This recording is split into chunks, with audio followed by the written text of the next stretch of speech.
10. Mon intimité avec Lou Larsen s'accroît, si on peut nommer ainsi les relations susceptibles d'exister entre capitaine et matelot, ou mieux encore entre roi et bouffon. À ses yeux, je ne suis qu'une marotte, et il m'accorde exactement autant de valeur qu'un enfant à son jouet. Mon rôle est de le divertir, et tant que je le divertis, tout va bien.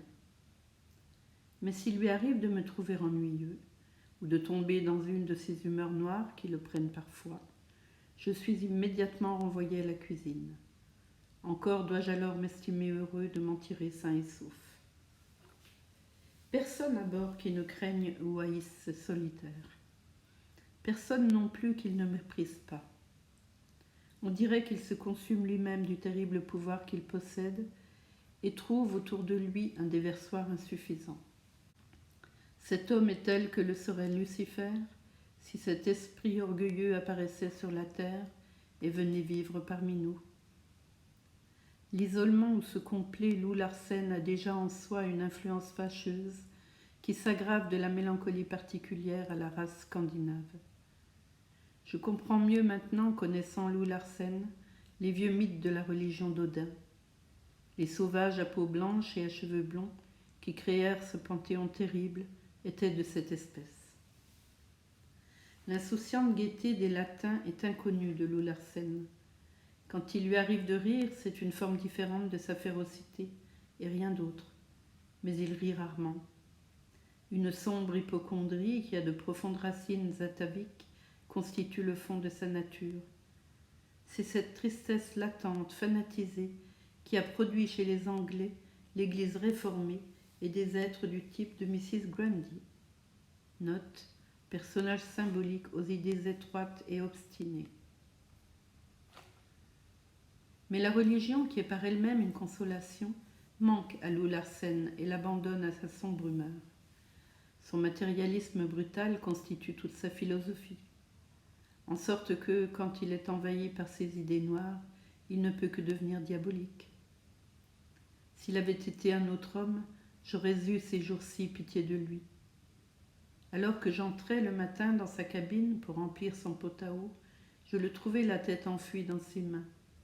Ses épaules étaient secouées convulsivement, comme par des sanglots. Je pensais qu'un profond chagrin le déchirait. Et comme je me retirais sur la pointe des pieds, je l'entendis grogner. « Dieu, Dieu, ô mon Dieu !» Mais il n'appelait pas Dieu à son secours.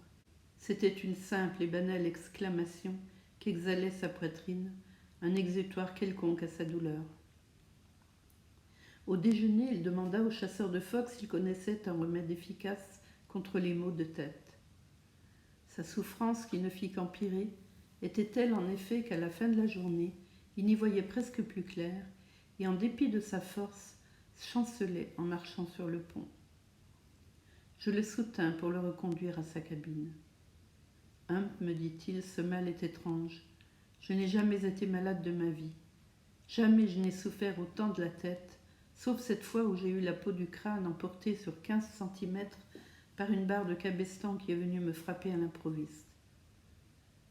La crise dura 3 jours. Lou Larsen était presque aveugle. Il souffrit comme souffrent les bêtes sauvages, et comme cela me semble être l'habitude sur les navires pareils aux nôtres, c'est-à-dire solitaires, sans se plaindre et sans être plaint.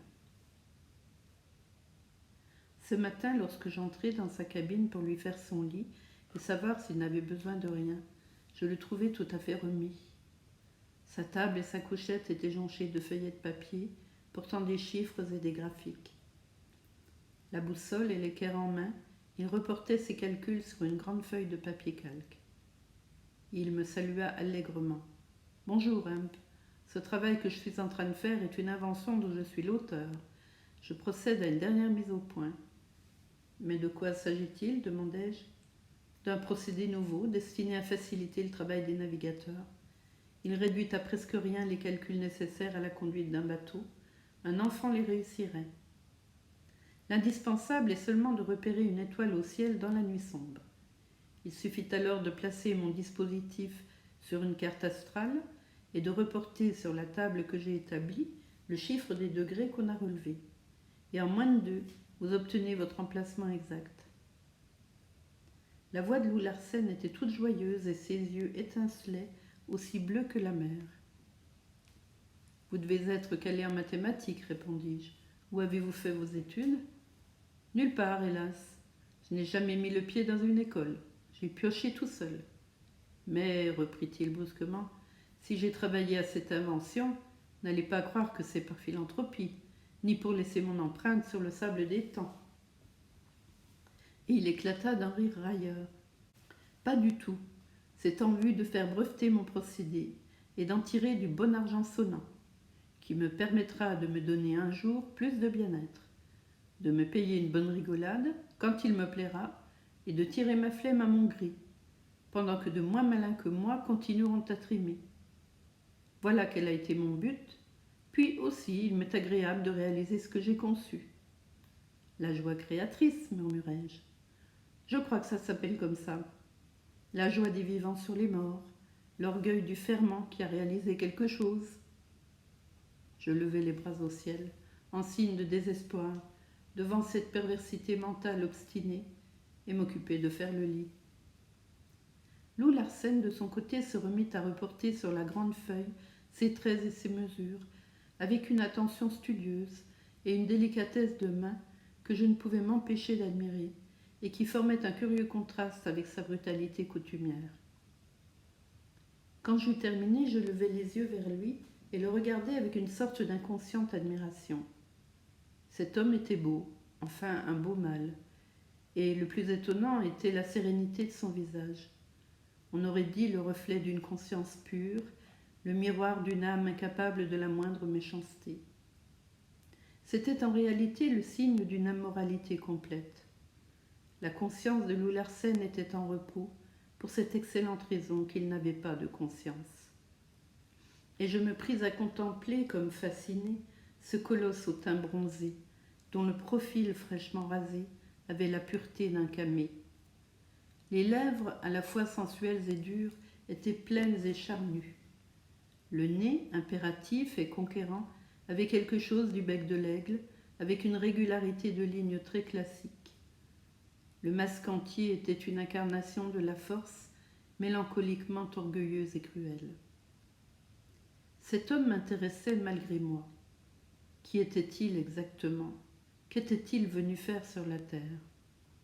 N'avait-il pas, comme j'en avais eu l'impression, manqué sa voie en se contentant d'être le maître obscur d'une goélette chassant les phoques?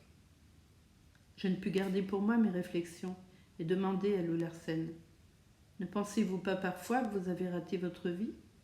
Bien orienté, la puissance énorme qui est en vous aurait pu vous mener haut, très haut. Dépourvu comme vous l'êtes de conscience et de moralité, vous auriez été un admirable meneur d'hommes.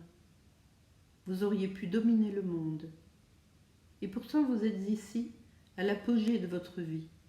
Vous menez une existence sordide, parmi des brutes, sans autre satisfaction que celle d'une débauche crapuleuse, lorsque vous serez de retour à terre, sans autre avenir devant vous que de voir s'avancer un jour le déclin et la mort. Quelle malchance a saboté votre vie dès votre naissance. Lou Larsen m'avait complaisamment écouté jusqu'à la fin de mon discours. Je me tus, et après avoir réfléchi un instant, comme s'il cherchait à se faire mieux comprendre, il me répondit: Hump, connaissez-vous la parabole du semeur qui était allé au hasard semer son grain? Si oui, vous devez vous souvenir qu'une partie du grain est tombée soit sur des endroits pierreux, recouverts d'une légère couche de terre, soit parmi des ronces et des épines. Lorsque la semence a levé, les premiers de ces grains qui n'avaient pas de racines suffisantes ont vu leurs pousses se faner au soleil et bientôt périr, calciner. Les seconds, à peine levés, ont été étouffés. Eh bien, demandai-je. Eh bien, j'ai été moi aussi au nombre des grains avortés. Il baissa de nouveau les yeux sur ses calques et continua sa besogne. De mon côté, j'achevai la mienne. Lorsque j'ouvris la porte pour sortir, Lou Larsen me retint. Hump, écoutez-moi. Si vous prenez une carte de la Norvège, et si vous vous donnez la peine d'examiner la côte ouest de ce pays, vous y verrez figurer une découpure appelé Ronis d'Alfjord. Je ne suis pas norvégien, mais danois, comme mon père et ma mère, et c'est au Danemark, à 100 milles de cet endroit, que je suis né. Comment mes parents sont-ils venus avec moi s'établir dans cette crique glaciale? Je l'ignore et je ne l'ai jamais su. C'étaient de pauvres gens complètement illettrés. Ils descendaient de générations tout aussi pauvres et illettrées qui, comme eux, labouraient la mer et, depuis une éternité de siècles, semaient leurs fils sur les vagues. Je vous ai dit tout ce que je connaissais de moi et je n'ai plus rien à vous apprendre. Est-ce bien certain, est-ce tout? Que voulez-vous de plus? Reprit-il avec amertume. Voulez-vous que je vous parle de mon enfance misérable? Je n'avais que du poisson pour toute nourriture. La vie était dure. Dès que j'ai pu me traîner, je suis montée sur un bateau. Mes frères aînés sont partis au loin, l'un après l'autre, sur les mers, et ne sont jamais revenus. Moi, dès 10 ans, l'âge mûr, j'ai été embarquée comme mousse sur de vieux sabots qui faisaient le cabotage. Un dur travail et des traitements plus durs encore ont été mon lot. Les coups étaient souvent mon lit et mon pain, et la seule façon de me parler. La crainte, la souffrance et la haine ont été les seules impressions de mon âme d'enfant. Époque atroce dont je ne veux pas me souvenir. Une rage folle me monte encore au cerveau quand j'y songe. Il y a certains de ces capitaines caboteurs que j'ai 1000 fois rêvé de retrouver et de tuer quand j'ai atteint l'âge d'homme avec sa force. Mais alors ma vie m'avait entraîné loin de là. Je suis pourtant retournée une fois, il y a peu d'années, sur cette terre maudite. Malheureusement, tous mes anciens tortionnaires étaient morts. Sauf un seul, un second autrefois, qui était devenu capitaine. Je l'ai tellement amoché qu'il restera estropié pour le restant de ses jours. Mais où et comment avez-vous appris à lire et à écrire? Quand au bout de 2 ans, je suis passée dans la marine anglaise. Mousse de cabine à 12 ans, mousse en titre à 14, novice à 16, matelot à 17 et finalement cuisinier. Telle a été mon ascension solitaire et pénible, livrée à moi-même, sans aide morale ni aucune sympathie. Tout ce que je connais, je l'ai appris par mes propres moyens. Navigation, mathématiques, philosophie, littérature et que sais-je encore. Ça m'a conduit, comme vous le dites, à être à l'apogée de ma vie, maître et propriétaire d'un bateau, avec la perspective du déclin et de la mort. C'est peu, n'est-ce pas? Comme le grain semé sur un sol pierreux, j'ai été brûlée par le soleil, faute de racines suffisantes. La chance, répondis-je, vous a manqué. La chance qui, nous enseigne l'histoire, a élevé parfois des esclaves jusqu'à la pourpre. Oui, oui, je sais, mais personne ne crée la chance, et l'occasion favorable m'a fait défaut. Tout ce qu'on peut faire est de la reconnaître quand elle se présente. Ça a été le cas du Corse qui est devenu empereur de France. J'ai ébauché des rêves aussi grandioses que les siens, mais la chance n'est pas venue. Les ronces seules, je vous dis, ont levé autour de moi et m'ont étouffé. Vous le voyez, j'ai été confiant envers vous. Et je peux vous affirmer, sans crainte d'être démenti, que vous en savez maintenant plus long sur mon compte qu'aucun autre homme vivant à part mon propre frère. Qui est ce frère? Que fait-il et où vit-il? C'est le dernier survivant avec moi. Il commande comme moi à un bateau qui chasse les phoques, le Macédonia.